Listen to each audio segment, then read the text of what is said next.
कहानी त्रेता युग की है। उस समय श्रवण कुमार नाम का एक बालक था। उसके माता पिता अंधे थे और उन्होंने श्रवण को कई मुसीबतों का सामना करते हुए पाला था। श्रवण कुमार बचपन से ही अपने माता पिता का बहुत आदर करता था। जैसे जैसे श्रवण बड़ा होता गया, उसने घर की जिम्मेदारी अपने कंधों पर ले ली। वह रोजाना सुबह उठकर सबसे पहले अपने माता पिता को स्नान कराने के लिए तालाब से पानी भरकर लाता था। इसके बाद वह तुरंत जंगल की ओर लकड़ियां बीनने जाता। फिर लकड़ियां लाने के बाद श्रवण चूल्हा जलाकर माता पिता के लिए खाना बनाता था। श्रवण को इतनी मेहनत करते देख उसकी माँ हमेशा उसे टोकती थी। वह कहती थी, श्रवण बेटा, तुम इतना सारा काम अकेले क्यों करते हो? खाना तुम मुझे बनाने दिया करो, मैं आसानी से बना लूंगी। इसके बदले तुम थोड़ा आराम कर लिया करो। माँ की इन बातों को सुनकर श्रवण कुमार कहता, नहीं माँ, मैं ये सारे काम आप लोगों के लिए ही तो करता हूँ। भला अपने माँ बाप के लिए किए गए कामों में कैसी थकान, उल्टा मुझे तो खुशी मिलती है। श्रवण कुमार की इन बातों को सुनकर उसकी माँ भावुक हो गई। वो रोज भगवान से प्रार्थना करती, हे प्रभु, इतना ध्यान रखने वाला श्रवण जैसा बेटा हर माता पिता के घर पैदा हो। श्रवण के माँ बाप नियमित रूप से भगवान की आराधना करते थे। वह उनके लिए फूल और पूजा की अन्य सामग्री लाता, फिर खुद भी बिना देर किए माता पिता के साथ पूजा में शामिल हो जाता था। श्रवण कुमार धीरे धीरे बड़ा हुआ और जल्दी से घर के कार्यों को खत्म करके बाहर काम पर निकल जाता था।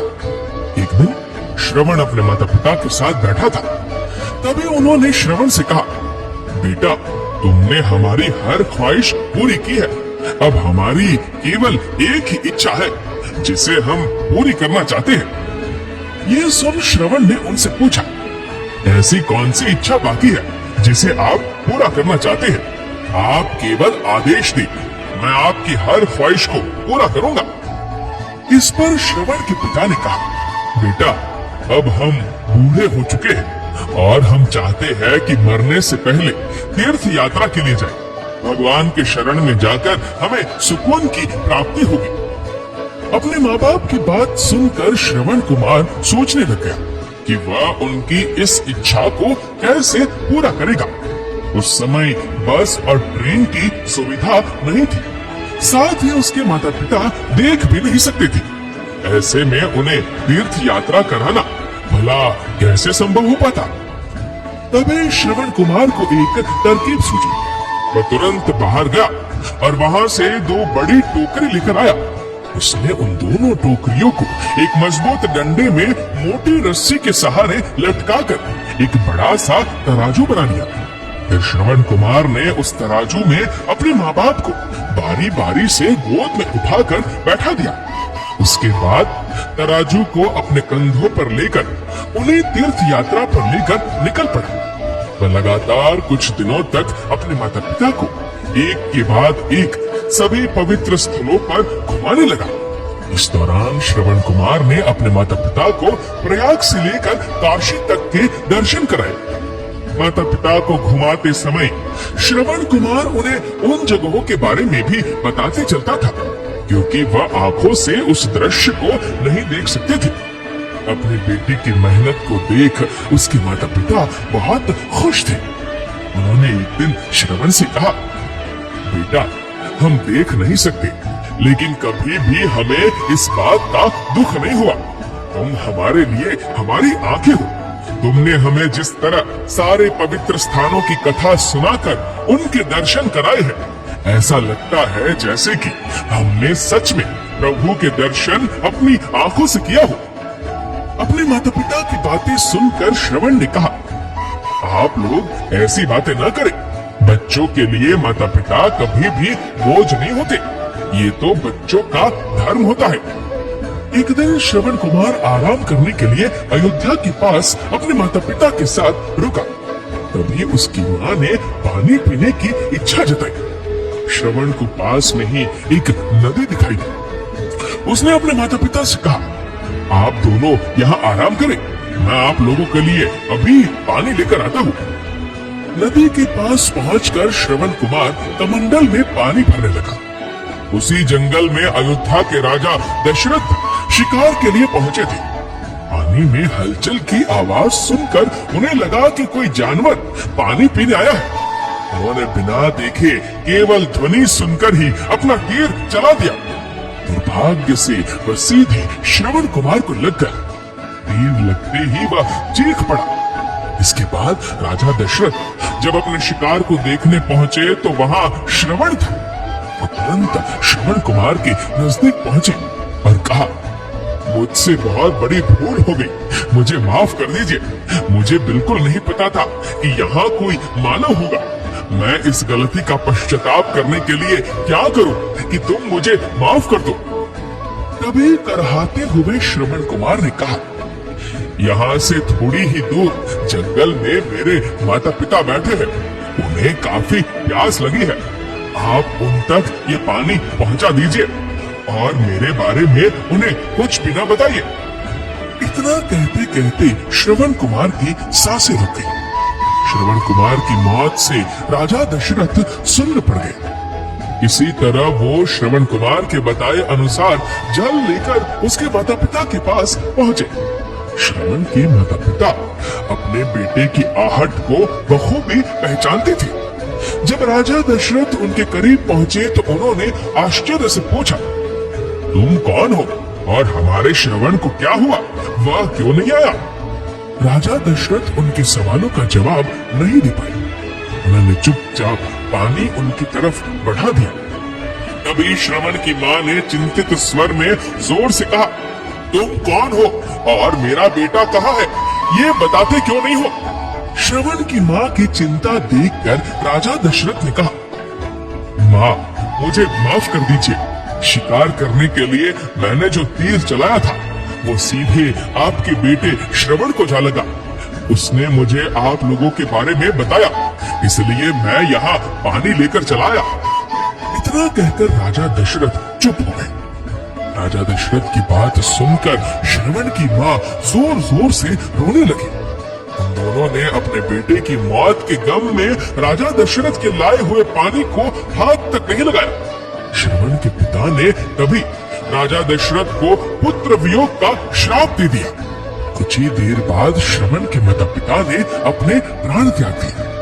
बताया जाता है कि श्रवण कुमार के पिता के श्राप के परिणाम स्वरूप ही राजा दशरथ को अपने पुत्र राम से दूर रहना पड़ा था।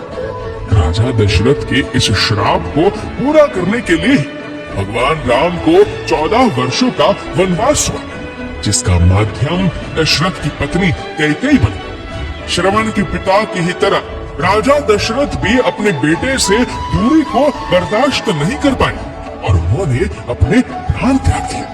दोस्तों, हर बच्चे को अपने माता पिता की सेवा श्रवण कुमार की तरह ही निस्वार्थ भाव से करनी चाहिए। यही उनका सबसे बड़ा कर्तव्य है। आपकी इस वीडियो के बारे में क्या राय है, नीचे कमेंट करके जरूर बताएगा। और अगर आपको वीडियो अच्छा लगा हो तो इस वीडियो को लाइक करेगा, शेयर करेगा ज्यादा से ज्यादा लोगों तक। और ऐसे ही और भी स्पिरिचुअल वीडियोस को यूट्यूब पर देखने के लिए नीचे कमेंट सेक्शन में लिंक दी गई है, जिसके ऊपर क्लिक करके हमारे यूट्यूब चैनल को सब्सक्राइब करें और बेल आइकन दबाएं, ताकि हमारी हर लेटेस्ट वीडियो की अपडेट आपको मिलेगी सबसे पहले। धन्यवाद। कुरुक्षेत्र में दो सेनाओं के बीच खड़े होकर भारी तनाव के समय कृष्ण ने अर्जुन को जो ज्ञान दिया वो दुनिया का श्रेष्ठतम ज्ञान है। गीता का जन्म युद्ध के मैदान में दो सेनाओं के बीच हुआ। जीवन की श्रेष्ठतम बातें भारी तनाव और दबाव में ही होती है। अगर आप दिमाग को शांत और मन को स्थिर रखने की कोशिश करें तो सबसे बुरी परिस्थितियों में भी आप अपने लिए कुछ बहुत बेहतरीन निकाल पाएंगे। ये कृष्ण सिखाते हैं। गीता पढ़ने से पहले अगर इसी बात को समझ लिया जाए तो गीता पढ़ना सफल हुआ। कृष्ण का जीवन ऐसी ही बातों से भरा पड़ा है। जरूरत है नजरिए की। उनका जीवन आपके लिए माइथोलॉजी का एक हिस्सा मात्र भी हो सकता है और आपका पूरा जीवन बदल कर रख देने वाला ज्ञान भी। आवश्यकता हमारी है। हम उनके जीवन से लेना क्या चाहते हैं? कृष्ण मात्र कथाओं में पढ़ा या सुना जाने वाला पात्र नहीं है, वो चरित्र और व्यवहार में उतारे जाने वाले देवता है। कृष्ण से सीखे कैसे जीवन को श्रेष्ठ बनाया जाए। 10 बातें जो अगर व्यवहार में उतार ली तो सफलता निश्चित मिलेगी। शुरू से अंत तक जीवन संघर्ष है। कारागृह में जन्मे कृष्ण पैदा होते ही रात में यमुना पार कर गोकुल ले जाया गया। तीसरे दिन पूतना मारने आ गए। यहाँ से शुरू हुआ संघर्ष देह त्यागने से पहले द्वारिका डुबोने तक रहा। कृष्ण का जीवन कहता है, आप कोई भी हो, संसार में आए हैं तो संघर्ष हमेशा रहेगा। मानव जीवन में आकर परमात्मा भी सांसारिक चुनौतियों से बच नहीं सकता। कृष्ण ने कभी किसी बात की शिकायत नहीं की, हर परिस्थिति को जिया और जीता। कृष्ण कहते हैं, परिस्थितियों से भागो मत, उसके सामने डट कर खड़े हो जाओ, क्योंकि कर्म करना ही मानव जीवन का पहला कर्तव्य है। हम कर्मों से ही परेशानियों से जीत सकते हैं। स्वस्थ शरीर से ही विजय है। कृष्ण का बचपन माखन मिश्री खाते हुए गुजरा। आज भी भोग लगाते हैं हम, लेकिन यह संकेत कुछ और है। आहार अच्छा हो, शुद्ध हो, बल देने वाला हो। बचपन में शरीर को अच्छा आहार मिलेगा तो ही इंसान युवा होकर वीर बनेगा। शरीर को स्वस्थ रखना है तो बचपन से ध्यान देने की जरूरत है। ये पेरेंटिंग के दौर से गुजर रहे युवाओं के लिए बड़ा मैसेज है। अपने बच्चों को ऐसा खाना दे जो उनको बल दे, सिर्फ स्वाद के लिए ही ना खिलाए, तभी वे बड़े होकर स्वयं को और समाज को सही दिशा में ले जा पाएंगे। पढ़ाई किताबी ना हो, रचनात्मक हो। कृष्ण ने अपनी शिक्षा मध्य प्रदेश के उज्जैन में सांदीपनि ऋषि के आश्रम में रहकर पूरी की थी। कहा जाता है 64 दिन में उन्होंने 64 कलाओं का ज्ञान हासिल कर लिया था। वैदिक ज्ञान के अलावा उन्होंने कलाई सीखी। शिक्षा ऐसी ही होनी चाहिए जो हमारे व्यक्तित्व का रचनात्मक विकास करे। संगीत, नृत्य, युद्ध सहित 64 कलाओं कृष्ण के व्यक्तित्व का हिस्सा है। बच्चों में कोरा ज्ञान ना भरे, उनकी रचनात्मकता को नए आयाम मिले, ऐसी शिक्षा व्यवस्था हो। रिश्तों से ही जीवन है, बिना रिश्तों के कुछ नहीं। कृष्ण ने जीवन भर कभी उन लोगों का साथ नहीं छोड़ा जिनको मन से अपना बना। अर्जुन से वे युवावस्था में मिले, ऐसा महाभारत कहती है, लेकिन अर्जुन से उनका रिश्ता हमेशा मन का रहा। सुदामा हो या उद्धव, कृष्ण ने जिसे अपना मान लिया उसका साथ जीवन भर दिया। रिश्तों के लिए कृष्ण ने कई लड़ाइयां लड़ी और रिश्तों से ही कई लड़ाइयां जीती। उनका सीधा संदेश है, सांसारिक इंसान की सबसे बड़ी धरोहर रिश्ते ही है। अगर किसी के पास रिश्तों का थाती नहीं है तो वो इंसान संसार के लिए गैर जरूरी है। इसलिए अपने रिश्तों को दिल से जिए, दिमाग से नहीं। नारी का सम्मान समाज के लिए जरूरी। राक्षस नरकासुर का आतंक था। करीब 16,100 महिलाओं को उसने अपने महल में कैद किया था। महिलाओं से बलात्कार में उसे सुख मिलता था। कृष्ण ने उसे मारा, सभी महिलाओं को मुक्त कराया, लेकिन सामाजिक कुरीतियां तब भी थी। उन महिलाओं को अपनाने वाला कोई नहीं था। खुद उनके घर वालों ने उन्हें दूषित मानकर त्याग दिया। ऐसे में कृष्ण आगे आए, सभी 16,100 महिलाओं को अपनी पत्नी का दर्जा दिया। समाज में उन्हें सम्मान के साथ रहने के लिए स्थान देना। कृष्ण ने हमेशा नारी को शक्ति बताया, उसके सम्मान के लिए तत्पर रहे। पूरी महाभारत नारी के सम्मान के लिए ही लड़ी गई। सो आप कृष्ण भक्त है तो अपने आसपास की महिलाओं का पूरा सम्मान करें। कृष्ण की कृपा पाने का ये सरलतम मार्ग है। आपके मतभेद अगली पीढ़ी के लिए बाधा न बने। कम ही लोग जानते हैं कि जिस दुर्योधन के खिलाफ कृष्ण ने आजीवन पांडवों का साथ दिया, उसकी मौत का कारण भी कृष्ण की कूटनीति बनी। वही दुर्योधन रिश्ते में कृष्ण का समदेवी था। कृष्ण के पुत्र सांब ने दुर्योधन की बेटी लक्ष्मणा का अपहरण करके उससे विवाह किया था, क्योंकि लक्ष्मणा सांब से विवाह करना चाहती थी। लेकिन दुर्योधन खिलाफ था। सांब को कौरवों ने बंदी भी बनाया था। तब कृष्ण ने दुर्योधन को समझाया था कि हमारे मतभेद अपनी जगह है, लेकिन हमारे विचार हमारे बच्चों के भविष्य में बाधा नहीं बनने चाहिए। दो परिवारों के आपसी झगड़े में बच्चों के प्रेम की बलि ना चढ़ाई जाए। कृष्ण ने लक्ष्मणा को पूरे सम्मान के साथ अपने यहाँ रखा। दुर्योधन से उनका मतभेद हमेशा रहा, लेकिन उन्होंने उसका प्रभाव कभी लक्ष्मणा और सांब की गृहस्थी पर नहीं पड़ने दिया। शांति का मार्ग ही विकास का रास्ता है। कृष्ण ने महाभारत युद्ध के पहले शांति से समझौता करने के लिए पांडवों और कौरवों के बीच मध्यस्थता की। हालांकि दोनों ही पक्ष युद्ध लड़ने के लिए आतुर थे, लेकिन कृष्ण ने हमेशा चाहा कि कैसे भी युद्ध टल जाए। झगड़ों से कभी समस्याओं का समाधान नहीं होता है। शांति के मार्ग पर चलकर ही हम समाज का रचनात्मक विकास कर सकते हैं। कृष्ण ने समाज की शांति से मन की शांति तक दुनिया को यह समझाया कि कोई भी परेशानी तब तक मिट नहीं सकती जब तक वहां शांति ना हो। फिर चाहे वो समाज हो या हमारा खुद का मन, शांति से ही सुख मिल सकता है, साधनों से नहीं। हमेशा दूरगामी परिणाम सोचे। महाभारत में जुए की घटना के बाद पांडवों को वनवास हुआ। कृष्ण ने अर्जुन को समझाया कि ये समय भविष्य के लिए तैयारी करने का है। महादेव शिव, देवराज इंद्र और दुर्गा की तपस्या करने को कहा। कृष्ण जानते थे कि दुर्योधन को कितना भी समझाया जाए, वो पांडवों को कभी उनका राज्य नहीं लौटाएगा। तब शक्ति और सामर्थ्य की जरूरत होगी। कर्ण के कुंडल कवच पांडवों की जीत में आड़े आएंगे, ये भी जानते थे। उन्होंने हर चीज पर बहुत दूरगामी सोच रखी। कोई भी फैसला तात्कालिक आवेश में नहीं लिया। हर चीज के लिए आने वाली पीढ़ियों तक का सोचा। यही सोच समाज का निर्माण करती है। हर परिस्थिति में मन शांत और दिमाग स्थिर रहे। पांडवों के राजसूय यज्ञ में शिशुपाल कृष्ण को अपशब्द कहता रहा। छोटा भाई था, लेकिन मर्यादाएं तोड़ दी। पूरी सभा चकित थी, कुछ क्रोधित भी थी, लेकिन कृष्ण शांत थे, मुस्कुरा रहे थे। शांति दूत बनकर गए तो दुर्योधन ने अपमान किया। कृष्ण शांत रहे। अगर हमारा दिमाग स्थिर है, मन शांत है, तभी हम कोई सही निर्णय ले पाएंगे।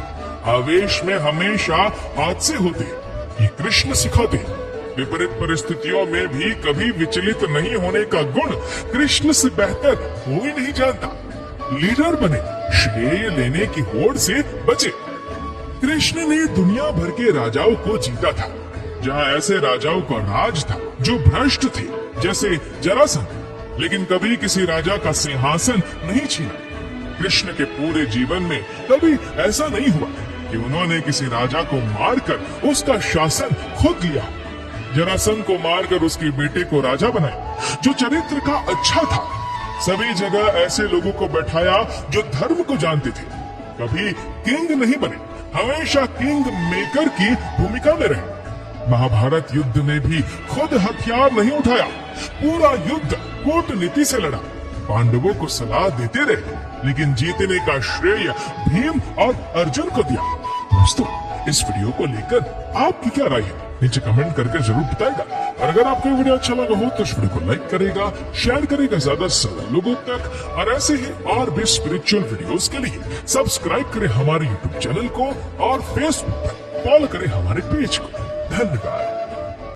दोस्तों, क्या आपने कभी रामायण पढ़ी है? और क्या सच में राम ने ही रावण को मारा था, ये किसी और ने? और ये रामायण क्या स्वयं राम नहीं अपने हाथों से लिखी थी? आइए जानते हैं इन सब सवालों के जवाब आज की इस वीडियो में। रामायण का हिंदू धर्म में एक विशिष्ट स्थान है। मनुष्य जाति के जीवन और उनके कर्मों का विशेष प्रकार से रामायण में विवरण दिया गया है। इसमें भगवान राम और माता सीता के जन्म एवं जीवन यात्रा का वर्णन है। हम में से अधिकांश लोगों को रामायण की कहानी पता है, लेकिन इस महाकाव्य से जुड़े कुछ ऐसे भी रहस्य हैं जिनके बारे में लोगों को जानकारी नहीं है। आज हम आपके सामने रामायण से जुड़े ऐसे ही 10 रहस्यों को उजागर करेंगे। ऐसा माना जाता है कि मूल रामायण की रचना ऋषि वाल्मीकि द्वारा की गई थी, लेकिन कई अन्य संतों और वेद पंडितों जैसे तुलसीदास, संत एकनाथ इत्यादि ने भी इसके अन्य संस्करणों की भी रचना की है। हालांकि प्रत्येक संस्करण में अलग अलग तरीके से कहानी का वर्णन किया गया है, लेकिन मूल रूप रेखा एक ही है। नंबर 1, रामायण के हर एक 1000 श्लोकों के पहले अक्षर से गायत्री मंत्र बनता है। दोस्तों, गायत्री मंत्र में 24 अक्षर होते हैं और वाल्मीकि रामायण में 24,000 श्लोक। रामायण के हर एक 1000 श्लोक के बाद आने वाले पहले अक्षर से गायत्री मंत्र बनता है। ये मंत्र इस पवित्र महाकाव्य का सार है। गायत्री मंत्र को सर्वप्रथम ऋग्वेद में उल्लेखित किया गया था। नंबर 2, क्या राम और उनके भाइयों की एक बहन भी थी? श्री राम के माता पिता एवं भाइयों के बारे में तो हम सभी जानते हैं, लेकिन बहुत कम लोगों को ये मालूम है कि राम की एक बहन भी थी जिनका नाम शांता था। वो आयु में चारों भाइयों से काफी बड़ी थी। उनकी माता कौशल्या थी। ऐसी मान्यता है कि एक बार अंग देश के राजा रोमपद और उनकी रानी वर्षिणी अयोध्या आए हुए थे। उनको कोई संतान नहीं थी। बातचीत के दौरान राजा दशरथ को जब ये बात मालूम हुई तो उन्होंने कहा कि मैं अपनी बेटी शांता आपको संतान के रूप में दूंगा। ये सुनकर रोमपद और वर्षिणी बहुत खुश हुए। उन्होंने बहुत ही लाड प्यार से शांता का पालन पोषण किया और माता पिता के सभी कर्तव्य निभाए। नंबर 3, श्री राम विष्णु के अवतार है, लेकिन उनके अन्य भाई किसके अवतार थे? राम को भगवान विष्णु का अवतार माना जाता है, लेकिन क्या आपको पता है कि उनके अन्य भाई किसके अवतार थे? लक्ष्मण को शेषनाग का अवतार माना जाता है, जो क्षीर सागर में भगवान विष्णु का आसन है, जबकि भरत और शत्रुघ्न को क्रमशः भगवान विष्णु द्वारा हाथों में धारण किए गए सुदर्शन चक्र और शंख शैल का अवतार माना जाता है। नंबर 4, सीता के स्वयंवर में प्रयोग हुए भगवान शिव के धनुष का नाम क्या था? हम में से बहुत से लोगों को पता है कि राम का सीता से विवाह एक स्वयंवर के माध्यम से हुआ था। उस स्वयंवर के लिए भगवान शिव के धनुष का इस्तेमाल किया गया था, जिस पर सभी राजकुमारों को प्रशंसा चढ़ानी थी। लेकिन बहुत कम लोगों को पता होगा कि भगवान शिव के उस धनुष का नाम पिनाक था। नंबर 5, 14 वर्षों तक जागते रहे लक्ष्मण। ऐसा माना जाता है कि वनवास के 14 वर्षों के दौरान अपने भाई और भाभी की रक्षा करने के उद्देश्य से लक्ष्मण कभी सोते नहीं थे। इसी कारण उन्हें गुदाकेश के नाम से भी जाना जाता है। वनवास की पहली रात को जब राम और सीता सो रहे थे तो निंद्रा देवी लक्ष्मण के सामने प्रकट हुई। उस समय लक्ष्मण ने निंद्रा देवी से अनुरोध किया कि उन्हें ऐसा वरदान दे कि वनवास के 14 वर्ष के दौरान उन्हें नींद न आए और वो अपने प्रिय भाई और भाभी की रक्षा कर सके। तो निंद्रा देवी इस बात पर प्रसन्न होकर बोली कि अगर तुम्हारे बदले अगर कोई 14 वर्षों तक सोए तो तुम्हें ये वरदान प्राप्त हो सकता है। इसके बाद लक्ष्मण की प्रार्थना पर निंद्रा देवी लक्ष्मण की पत्नी और सीता की बहन उर्मिला के पास पहुंची और उर्मिला ने लक्ष्मण के बदले सोना स्वीकार कर लिया और वो पूरे 14 वर्षों तक सोती रही। नंबर 6, राम, सीता और लक्ष्मण वनवास के समय किस जंगल में रुके थे? हम में से अधिकांश लोगों को पता है कि राम, लक्ष्मण और सीता ने कई साल वन में बिताए थे, लेकिन कुछ ही लोगों को उस वन के नाम की जानकारी होगी। उस वन का नाम दंडकारण्य था, जिसमें राम, सीता और लक्ष्मण अपना वनवास बिताया था। ये वन लगभग 35,600 वर्ग मील में फैला हुआ था, जिसमें वर्तमान छत्तीसगढ़, ओडिशा, महाराष्ट्र और आंध्र प्रदेश के कुछ हिस्से शामिल थे। उस समय यह वन सबसे भयंकर राक्षसों का घर माना जाता था, इसीलिए इसका नाम दंडकारण्य था, जहाँ दंड का अर्थ सजा देना और अरण्य का अर्थ वन होता है। नंबर 7, लक्ष्मण रेखा का वर्णन वाल्मीकि रामायण में क्यों नहीं है? पूरी रामायण की कहानी में सबसे पेचीदा प्रकरण लक्ष्मण रेखा की घटना है, जिसमें लक्ष्मण वन में अपनी झोपड़ी की चारों ओर एक रेखा खींचते हैं। जब सीता के अनुरोध पर राम सुवर्ण हिरण को पकड़ने और मारने की कोशिश करते हैं, तो वो हिरण राक्षस मारीच का रूप ले लेता है। इस घटना के संबंध में अज्ञात तथ्य ये है कि इस कहानी का वर्णन ना तो वाल्मीकि रामायण में है और ना ही रामचरितमानस में, लेकिन रामचरितमानस के लंका कांड में इस बात का उल्लेख रावण की पत्नी मंदोदरी द्वारा किया गया है। नंबर 8, क्या रावण एक उत्कृष्ट वीणा वादक भी था? इस बात की पुख्ता जानकारी है कि रावण एक बहुत ही बड़ा विद्वान था और उसने वेदों का भी अध्ययन किया था। लेकिन क्या आपको पता है कि रावण के ध्वज में एक प्रतीक के रूप में वीणा होने का कारण क्या था? जो कि रावण एक उत्कृष्ट वीणा वादक था, जिसके कारण उसके ध्वज में प्रतीक के रूप में वीणा अंकित थी। हालांकि रावण इस कला को ज्यादा तवज्जो नहीं देता था। लेकिन उसे ये वाद्य यंत्र बजाना बहुत पसंद था। नंबर 9, आखिर कुंभकर्ण 6 महीने तक क्यों सोता था? रामायण में वर्णित है कि कुंभकर्ण लगातार 6 महीनों तक सोता था। वो सिर्फ एक दिन खाने के लिए उठता और पूरा 6 महीनों के लिए सो जाता था। लेकिन क्या आपको पता है कि कुंभकर्ण को सोने की आदत कैसे लगी? एक बार एक यज्ञ की समाप्ति पर ब्रह्मा कुंभकर्ण के सामने प्रकट हुए और उन्होंने कुंभकर्ण से वरदान मांगने को कहा। ये देखकर इंद्र को ये डर सताने लगा कि कहीं कुंभकर्ण वरदान में इंद्रासन न मांग ले। इसलिए इंद्र ने देवी सरस्वती से अनुरोध किया कि वो कुंभकर्ण की जिह्वा पर बैठ जाए, जिससे वो इंद्रासन के बदले निंद्रासन मांग ले। इस प्रकार इंद्र की ईर्ष्या की वजह से कुंभकर्ण को सोने का वरदान प्राप्त हुआ। नंबर 10, आखिर क्यों राम ने लक्ष्मण को मृत्यु दंड दिया? रामायण में वर्णित है कि श्री राम ने ना चाहते हुए भी जी जान से प्यारे अपने छोटे भाई लक्ष्मण को मृत्यु दंड दे दिया था। आखिर क्यों भगवान राम ने लक्ष्मण को मृत्यु दंड दिया था? ये घटना उस वक्त की है जब श्री राम लंका विजय के बाद अयोध्या लौट आए थे और अयोध्या के राजा बन गए थे। एक दिन यम देवता को कोई महत्वपूर्ण चर्चा करने के लिए श्री राम के पास आना था और चर्चा आरंभ करने से पहले उन्होंने भगवान राम से कहा कि आप मुझे वचन दें कि जब तक मेरे और आपके बीच वार्तालाप होगा हमारे बीच कोई नहीं आएगा और जो आएगा उसे आप मृत्यु दंड देंगे। इसके बाद राम लक्ष्मण को ये कहते हुए द्वारपाल नियुक्त कर देते हैं कि जब तक उनकी और यम की बात हो रही है वो किसी को भी अंदर न आने दें, अन्यथा वे उसे मृत्यु दंड दे देंगे। लक्ष्मण भाई की आज्ञा मानकर द्वारपाल बनकर खड़े हो गए। लक्ष्मण को द्वारपाल बने कुछ ही समय बीतने के बाद वहाँ पर ऋषि दुर्वासा का आगमन होता है। जब दुर्वासा ने लक्ष्मण से अपने आगमन के बारे में श्री राम को सूचित करने के लिए कहा तो लक्ष्मण ने विनम्रता के साथ मना कर दिया। इस पर दुर्वासा क्रोधित हो गए तथा उन्होंने संपूर्ण अयोध्या को श्राप देने की बात कही। लक्ष्मण ने शीघ्र ही ये संकल्प कर लिया कि उनको स्वयं का बलिदान देना होगा ताकि वह नगर वासियों को ऋषि के श्राप से बचा सके। और उन्होंने भीतर जाकर ऋषि दुर्वासा के आगमन की सूचना श्री राम को दे दी। अब श्री राम दुविधा में पड़ गए क्योंकि उन्हें अपने वचन के अनुसार लक्ष्मण को मृत्यु दंड देना था। इस दुविधा की स्थिति में श्री राम ने अपने गुरु वशिष्ठ का स्मरण किया और कोई रास्ता दिखाने को कहा। गुरुदेव ने कहा कि अपनी किसी प्रिय वस्तु का त्याग उसके मृत्यु के समान ही है, अतः तुम अपने वचन का पालन करने के लिए लक्ष्मण का त्याग कर दो। लेकिन जैसे ही लक्ष्मण ने ये सुना तो उन्होंने राम से कहा कि आप भूल कर भी मेरा त्याग नहीं करना।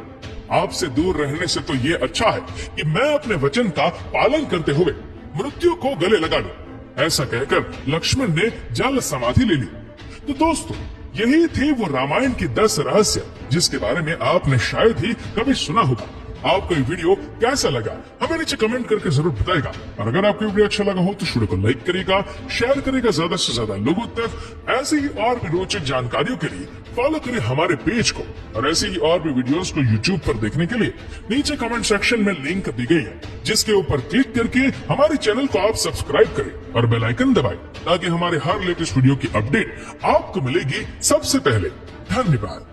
एक ऐसा धनुर्धर जिसे देखकर खुद भगवान श्री राम भी भयभीत हो गए थे। एक ऐसा धनुर्धर जो अपने बाणों से समुद्र को भी सुखा देता था।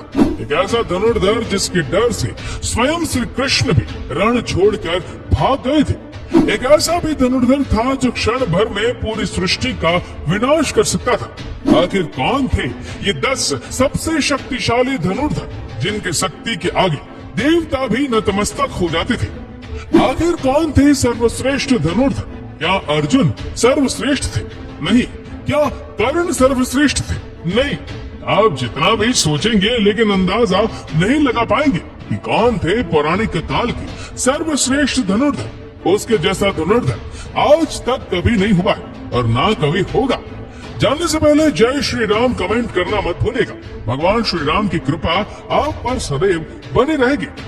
चलिए जानते हैं प्राचीन काल के 10 सबसे शक्तिशाली धनुर्धरों के बारे में। सबसे पहले कमजोर योद्धा से शुरुआत करेंगे और इसके बाद सबसे शक्तिशाली धनुर्धरों के बारे में जानेंगे। नंबर 10 पर है द्रोणाचार्य। जब महेंद्र पर्वत पर भगवान परशुराम अपना सब कुछ दान कर रहे थे तब द्रोणाचार्य उनके पास गए और उनसे संपूर्ण दिव्यास्त्रों का ज्ञान प्राप्त किया। उन्होंने ही कौरवों और पांडवों को शस्त्र चलाना सिखाया था। कुरुक्षेत्र के युद्ध में भीष्म के बाद द्रोण कौरवों के सेनापति बने थे। उन्होंने अपनी रणनीति से पांडवों का भारी विध्वंस किया था। युद्ध में द्रोण ने जो चक्रव्यूह बनाया था उसमें फंसकर वीर अभिमन्यु मारे गए थे। जब तक उनके हाथ में शस्त्र था उन्हें परास्त करना असंभव था, इसलिए पांडव छल से उन्हें मारने के लिए विवश हो गए थे। नंबर 9 पर है अर्जुन। गुरु द्रोणाचार्य की दृष्टि में अर्जुन सर्वश्रेष्ठ धनुर्धर थे। द्रोणाचार्य ने अर्जुन को अपने सारे अस्त्रों का ज्ञान दिया था। अर्जुन के धनुष की टंकार मात्र से दुश्मन अधमरे हो जाते थे। अर्जुन के पास देवताओं के सारे दिव्यास्त्र उपलब्ध थे, यहाँ तक कि महादेव को प्रसन्न करके पशुपतास्त्र तक प्राप्त कर लिया था। और अर्जुन दोनों हाथों से बाण चला लेते थे, इसलिए उन्हें सभ्यबाची भी कहा जाता था। द्रौपदी स्वयंवर में एक कर्ण को छोड़कर जहाँ सभी धनुर्धर विफल हो गए, वह अर्जुन ने बहुत आसानी से लक्ष्य को भेद दिया था। खांडव वन में अर्जुन ने देवराज इंद्र तक को परास्त कर दिया था।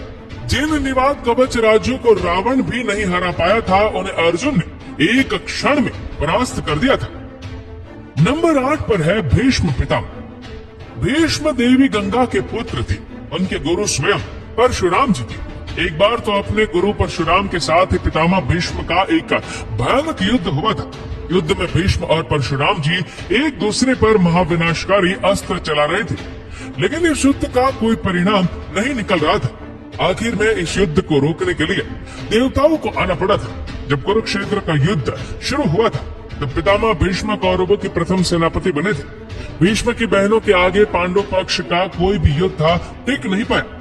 भगवान श्री कृष्ण ने इस युद्ध में शस्त्र न उठाने का प्रण लिया था, लेकिन भीष्म ने अपने पराक्रम से श्री कृष्ण को अपनी प्रतिज्ञा तोड़कर शस्त्र उठाने के लिए विवश कर दिया था। भीष्म को नियमानुसार युद्ध करके परास्त करना असंभव था, इसीलिए इसे शिखंडी को सामने रखकर अर्जुन ने भीष्म को सरसैया पर सुला दिया था। नंबर 7 पर है एकलव्य। एकलव्य महाभारत काल के एक श्रेष्ठ धनुर्धर थे। जब द्रोण के पास एकलव्य शिक्षा के लिए गए थे, तब द्रोण ने उन्हें शिक्षा देने के लिए इनकार कर दिया था। इसके बाद गुरु द्रोण को अपना गुरु मानकर एकलव्य ने वन में धनुर्विद्या का अभ्यास करना शुरू कर दिया था। जब कौरवों और पांडवों में से किसी को भी शब्द भेदी बाण चलाना नहीं आता था, तब एकलव्य ने अपने अभ्यास से ही शब्द भेदी बाण चलाना सीख लिया था। उनके धनुर्विद्या को देखकर अर्जुन को भी लगने लगा था कि एकलव्य सर्वश्रेष्ठ धनुर्धर थे। लेकिन एक समय गुरु दक्षिणा के नाम पर गुरु द्रोणाचार्य ने एकलव्य का अंगूठा कटवा दिया था। इसके बाद अंगूठे के बिना ही एकलव्य बाण चलाना सीख गए थे। दोस्तों, मॉडर्न आर्चरी में अंगूठे के बिना ही बाकी उंगलियों से बाण चलाया जाता है। इसका आविष्कार सबसे पहले एकलव्य ने ही किया था। एकलव्य इतने शक्तिशाली थे कि भगवान श्री कृष्ण को एकलव्य का वध करना पड़ा था। एकलव्य के बारे में भगवान श्री कृष्ण ने स्वयं कहा था कि अगर एकलव्य का अंगूठा ना कटा होता तो एकलव्य दूसरा परशुराम बनकर जंगल में घूमता रहता। तब दानव, राजस, नाग, देवता कोई भी उनको परास्त नहीं कर पाते। कोई मनुष्य उसके सामने तो खड़ा भी नहीं हो पाता। भगवान श्री कृष्ण ने जिस धनुर्धर की तुलना भगवान परशुराम से की हो, वो कितना शक्तिशाली हो सकता है, आप खुद ही सोच सकते हैं।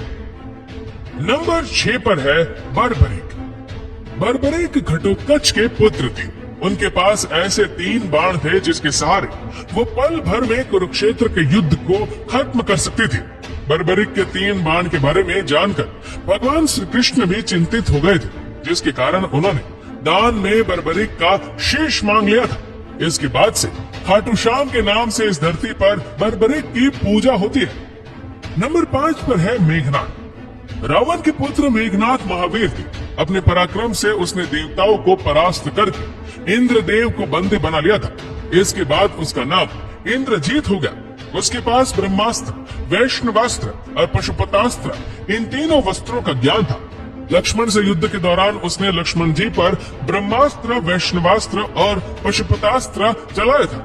लक्ष्मण जी के सामने ब्रह्मास्त्र निस्तेज हो गया था। वैष्णवास्त्र और पशुपतास्त्र लक्ष्मण जी को प्रणाम करके लौट गया था, लेकिन युद्ध के दौरान एक समय उसने लक्ष्मण जी को मूर्छित कर दिया था और आगे युद्ध में नागपाश से श्री राम और लक्ष्मण जी को जकड़ लिया था। मेघनाद ही रामायण काल का एकमात्र योद्धा है जिसे अति महारथी भी कहा गया है। नंबर 4 पर है कर्ण।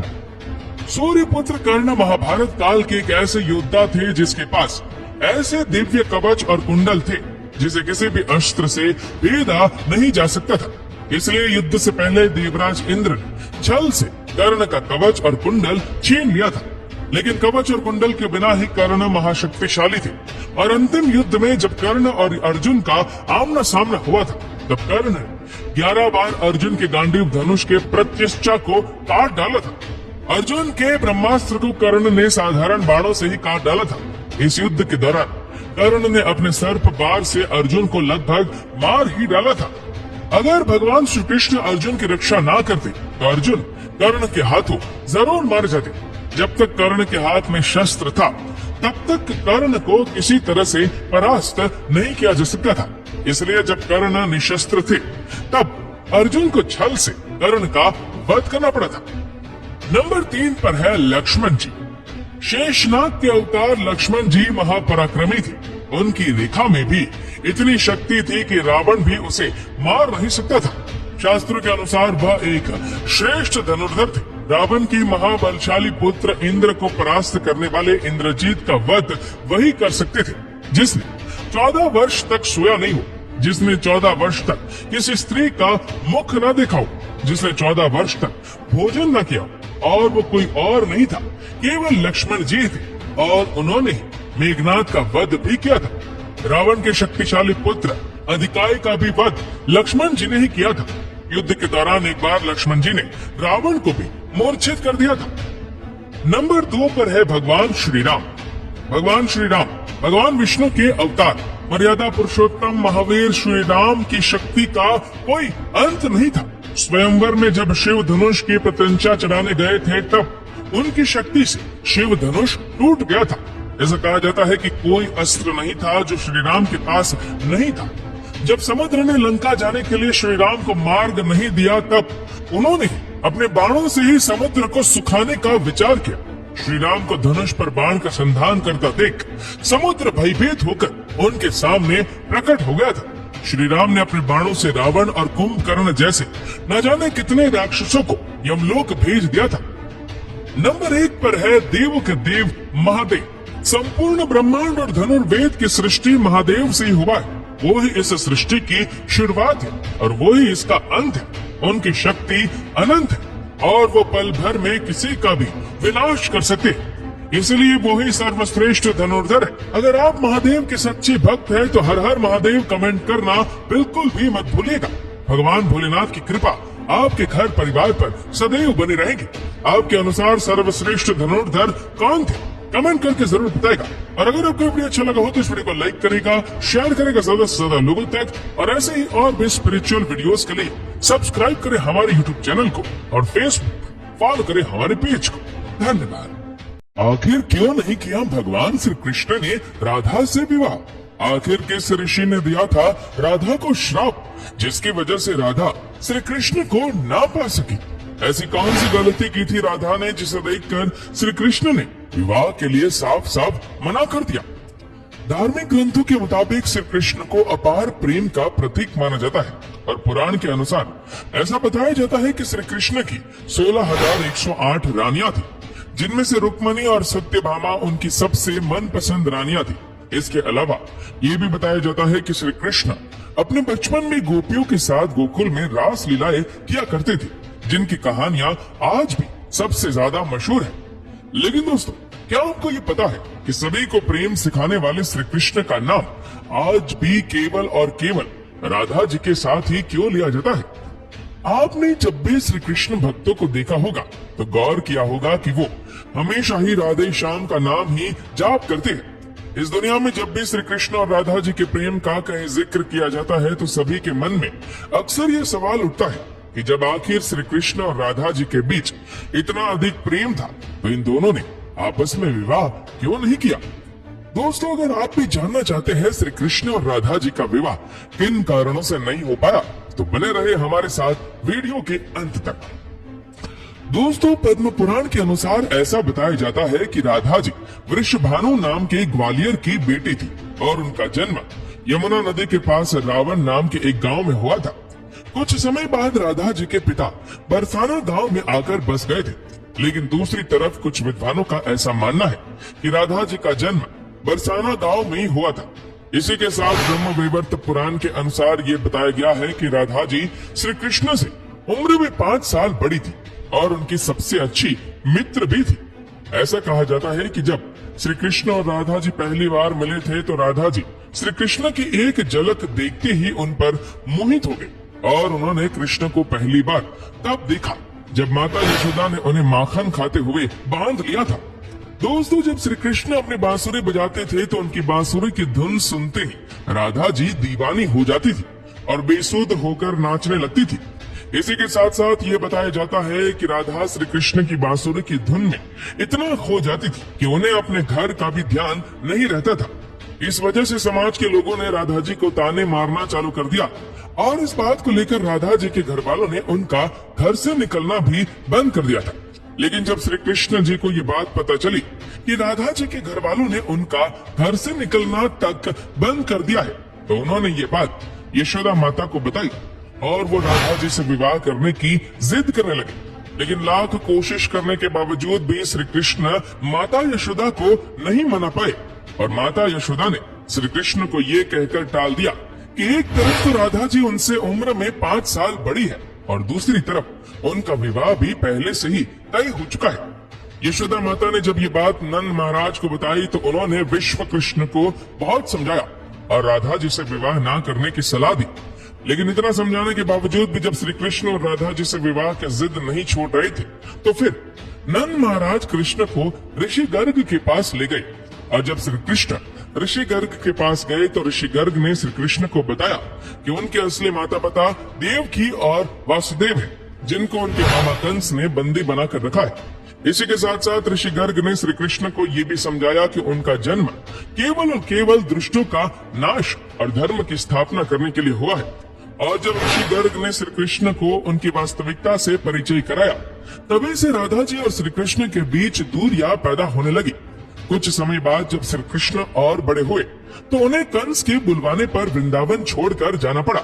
कहा जाता है कि जब श्री कृष्ण वृंदावन छोड़कर मथुरा जा रहे थे तो वह चुपके से राधा जी के घर उनसे मिलने पहुंचे थे और उनसे बिना कुछ कहे ही उनको अपनी बांसुरी तोहफे में दे दी थी।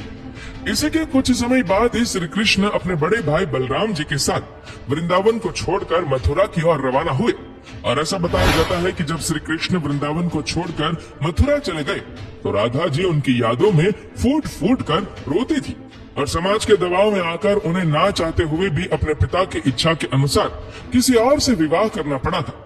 ऐसा बताया जाता है कि श्री कृष्ण के जाने के बाद राधा जी का विवाह माता यशोदा के भाई प्रयाण से हुआ था और राधा जी को अपनी एक अलग दुनिया बसानी पड़ी थी।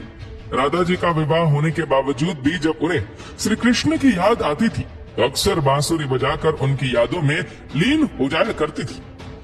वैसे दोस्तों, इसके अलावा भी श्री कृष्ण और राधा जी का विवाह ना होने के पीछे 2 कथाएं और भी प्रचलित है, जिसमें पहली कथा के अनुसार ये बताया जाता है कि ऋषि शुक्राचार्य भगवान विष्णु से भी ज्यादा ज्ञानी थे, लेकिन इसके बावजूद भी देवराज इंद्र ने शुक्राचार्य के बजाय भगवान विष्णु को अपना गुरु बना लिया था। जब शुक्राचार्य ने ये सब अपनी आंखों से देखा तो उन्होंने इसे अपना अपमान समझकर असुरों को शिक्षा देनी शुरू कर दी और उनके गुरु बन गए। असुरों का गुरु बनते ही शुक्राचार्य ने देवराज इंद्र से अपने अपमान का बदला लेने की ठानी, लेकिन उनके सामने ये समस्या खड़ी थी कि देवताओं को तो अमरता का वरदान मिला हुआ था, लेकिन राक्षसों को ऐसा कोई वरदान प्राप्त नहीं था। इसी वजह से राक्षस कभी भी देवता से नहीं जीत पाते थे। इस समस्या को सुलझाने के लिए असुर गुरु शुक्राचार्य ने भगवान शिव की घोर तपस्या की और उन्हें प्रसन्न किया। इसी के साथ साथ शुक्राचार्य ने भगवान शिव को ही अपना गुरु बना लिया।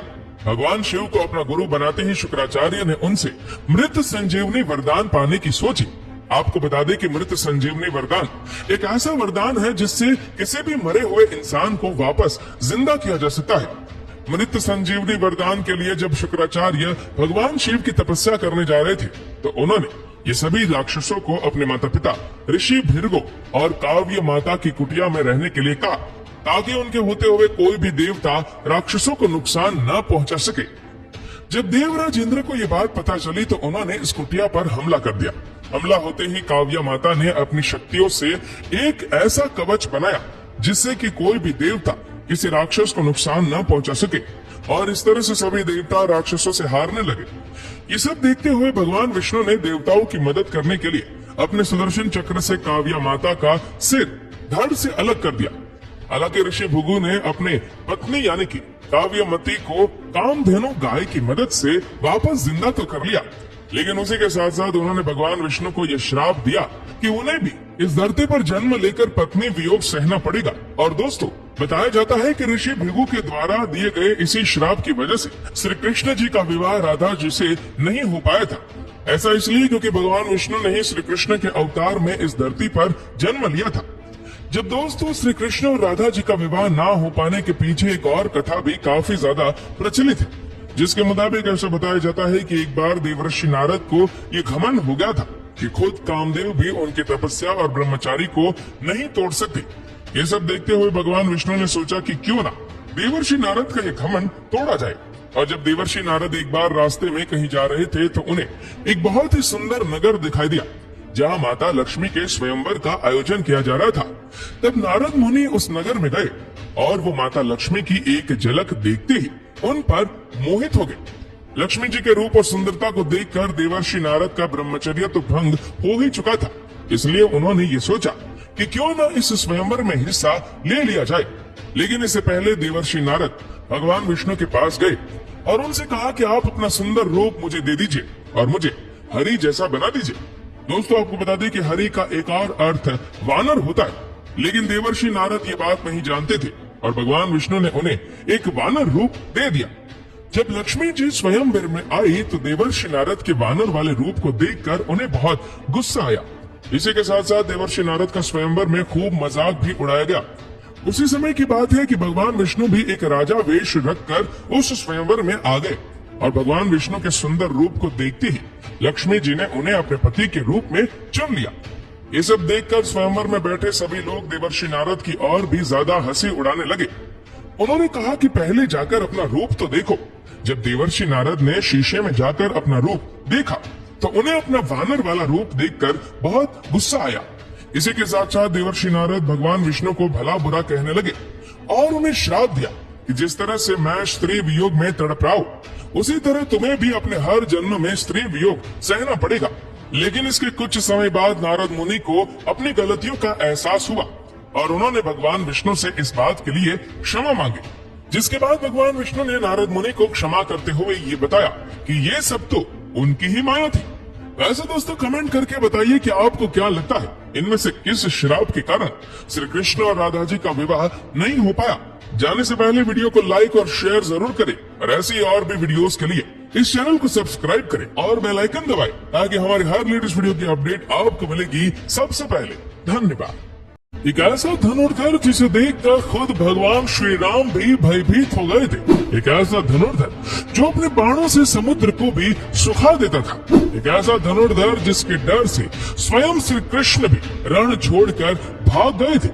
एक ऐसा भी धनुर्धर था जो क्षण भर में पूरी सृष्टि का विनाश कर सकता था। आखिर कौन थे ये 10 सबसे शक्तिशाली धनुर्धर जिनकी शक्ति के आगे देवता भी नतमस्तक हो जाते थे? आखिर कौन थे सर्वश्रेष्ठ धनुर्धर? क्या अर्जुन सर्वश्रेष्ठ थे? नहीं। क्या कर्ण सर्वश्रेष्ठ थे? नहीं। आप जितना भी सोचेंगे लेकिन अंदाजा नहीं लगा पाएंगे कि कौन थे पौराणिक काल के सर्वश्रेष्ठ धनुर्धर। उसके जैसा धनुर्धर आज तक कभी नहीं हुआ है और ना कभी होगा। जानने से पहले जय श्री राम कमेंट करना मत भूलेगा। भगवान श्री राम की कृपा आप पर सदैव बनी रहेगी।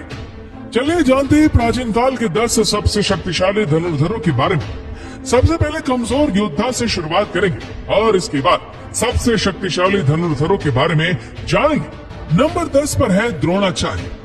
जब महेंद्र पर्वत पर भगवान परशुराम अपना सब कुछ दान कर रहे थे तब द्रोणाचार्य उनके पास गए और उनसे संपूर्ण दिव्यास्त्रों का ज्ञान प्राप्त किया। उन्होंने ही कौरवों और पांडवों को शस्त्र चलाना सिखाया था।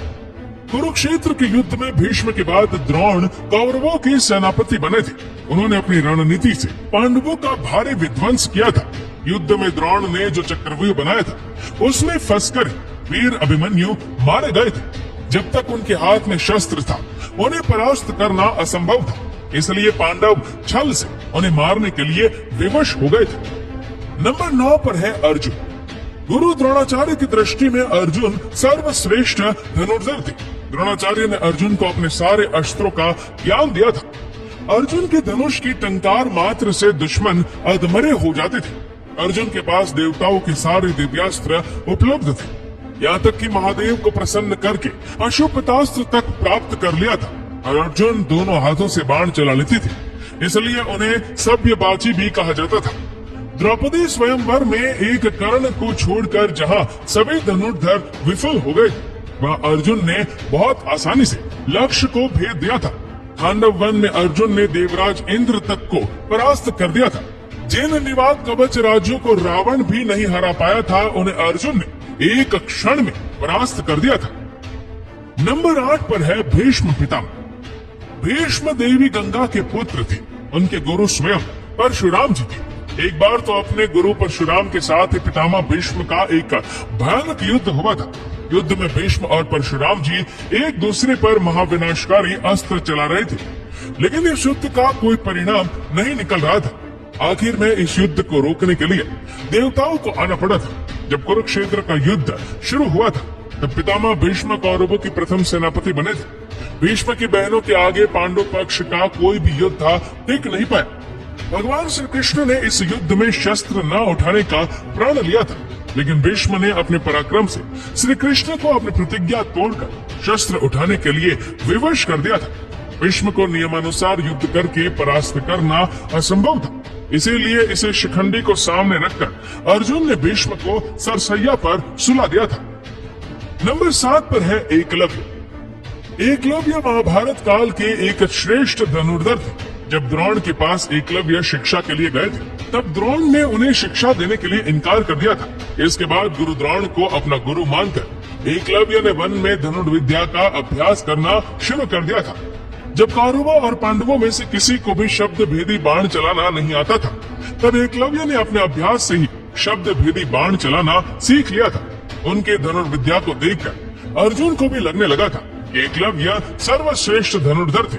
लेकिन एक समय गुरु दक्षिणा के नाम पर गुरु द्रोणाचार्य ने एकलव्य का अंगूठा कटवा दिया था। इसके बाद अंगूठे के बिना ही एकलव्य बाण चलाना सीख गए थे। दोस्तों, मॉडर्न आर्चरी में अंगूठे के बिना ही बाकी उंगलियों से बाण चलाया जाता है। इसका आविष्कार सबसे पहले एकलव्य ने ही किया था।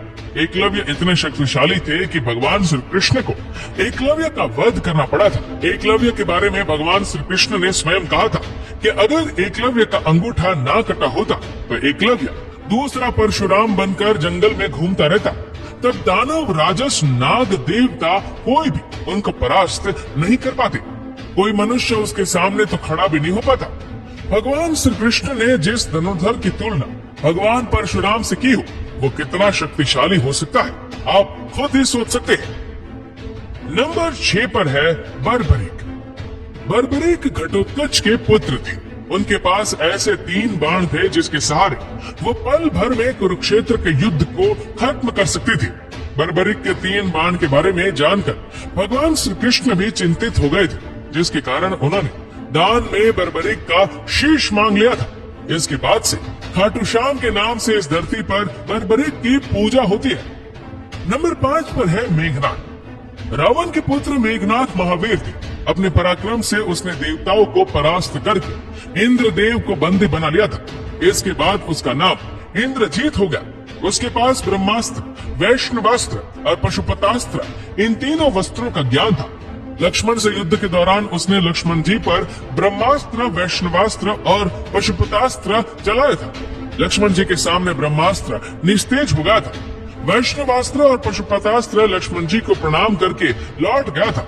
लेकिन युद्ध के दौरान एक समय उसने लक्ष्मण जी को मूर्छित कर दिया था और आगे युद्ध में नागपाश से श्री राम और लक्ष्मण जी को जकड़ लिया था। मेघनाथ ही रामायण काल का एकमात्र योद्धा है जिसे अति महारथी भी कहा गया है। नंबर 4 पर है कर्ण। सूर्यपुत्र कर्ण महाभारत काल के एक ऐसे योद्धा थे जिसके पास ऐसे दिव्य कवच और कुंडल थे जिसे किसी भी अस्त्र से भेदा नहीं जा सकता था। इसलिए युद्ध से पहले देवराज इंद्र ने छल से कर्ण का कवच और कुंडल छीन लिया था। लेकिन कवच और कुंडल के बिना ही कर्ण महाशक्तिशाली थे और अंतिम युद्ध में जब कर्ण और अर्जुन का आमना सामना हुआ था तब कर्ण ने 11 बार अर्जुन के गांडीव धनुष के प्रत्यष्टा को काट डाला था। अर्जुन के ब्रह्मास्त्र को कर्ण ने साधारण बाणों से ही काट डाला था। इस युद्ध के दौरान कर्ण ने अपने सर्प बाण से अर्जुन को लगभग मार ही डाला था। अगर भगवान श्री कृष्ण अर्जुन की रक्षा ना करते तो अर्जुन कर्ण के हाथों जरूर मारे जाते। जब तक कर्ण के हाथ में शस्त्र था तब तक कर्ण को किसी तरह से परास्त नहीं किया जा सकता था। इसलिए जब कर्ण निशस्त्र थे तब अर्जुन को छल से कर्ण का वध करना पड़ा था। नंबर 3 पर है लक्ष्मण जी। शेषनाग के अवतार लक्ष्मण जी महापराक्रमी थे। उनकी रेखा में भी इतनी शक्ति थी कि रावण भी उसे मार नहीं सकता था। शास्त्रों के अनुसार वह एक श्रेष्ठ धनुर्धर थे। रावण के महाबलशाली पुत्र इंद्र को परास्त करने वाले इंद्रजीत का वध वही कर सकते थे जिसने 14 वर्ष तक सोया नहीं हो, जिसने 14 वर्ष तक किसी स्त्री का मुख न देखा हो, जिसने 14 वर्ष तक भोजन न किया, और वो कोई और नहीं था, केवल लक्ष्मण जी थे। और उन्होंने ही मेघनाद का वध भी किया था। रावण के शक्तिशाली पुत्र अधिकाई का भी वध लक्ष्मण जी ने ही किया था। युद्ध के दौरान एक बार लक्ष्मण जी ने रावण को भी मूर्छित कर दिया था। नंबर 2 पर है भगवान श्री राम। भगवान श्री राम भगवान विष्णु के अवतार मर्यादा पुरुषोत्तम महावीर श्री राम की शक्ति का कोई अंत नहीं था। स्वयंवर में जब शिव धनुष की प्रत्यंचा चढ़ाने गए थे तब उनकी शक्ति से शिव धनुष टूट गया था। ऐसा कहा जाता है कि कोई अस्त्र नहीं था जो श्री राम के पास नहीं था। जब समुद्र ने लंका जाने के लिए श्री राम को मार्ग नहीं दिया तब उन्होंने अपने बाणों से ही समुद्र को सुखाने का विचार किया। श्री राम को धनुष पर बाण का संधान करता देख समुद्र भयभीत होकर उनके सामने प्रकट हो गया था। श्री राम ने अपने बाणों से रावण और कुंभकर्ण जैसे न जाने कितने राक्षसों को यमलोक भेज दिया था। नंबर 1 पर है देवों के देव महादेव। संपूर्ण ब्रह्मांड और धनुर्वेद की सृष्टि महादेव से ही हुआ है। वो ही इस सृष्टि की शुरुआत है और वो ही इसका अंत है। उनकी शक्ति अनंत है और वो पल भर में किसी का भी विनाश कर सकते हैं। इसलिए वो ही सर्वश्रेष्ठ धनुर्धर है। अगर आप महादेव के सच्चे भक्त हैं तो हर हर महादेव कमेंट करना बिल्कुल भी मत भूलिएगा। भगवान भोलेनाथ की कृपा आपके घर परिवार पर सदैव बनी रहेगी। आपके अनुसार सर्वश्रेष्ठ धनुर्धर कौन थे? कमेंट करके जरूर बताएगा। और अगर आपको वीडियो अच्छा लगा हो तो इस वीडियो को लाइक करेगा, शेयर करेगा ज्यादा से ज्यादा लोगों तक। और ऐसे ही और भी स्पिरिचुअल वीडियोस के लिए सब्सक्राइब करें हमारे यूट्यूब चैनल को और फेसबुक फॉलो करें हमारे पेज को। धन्यवाद।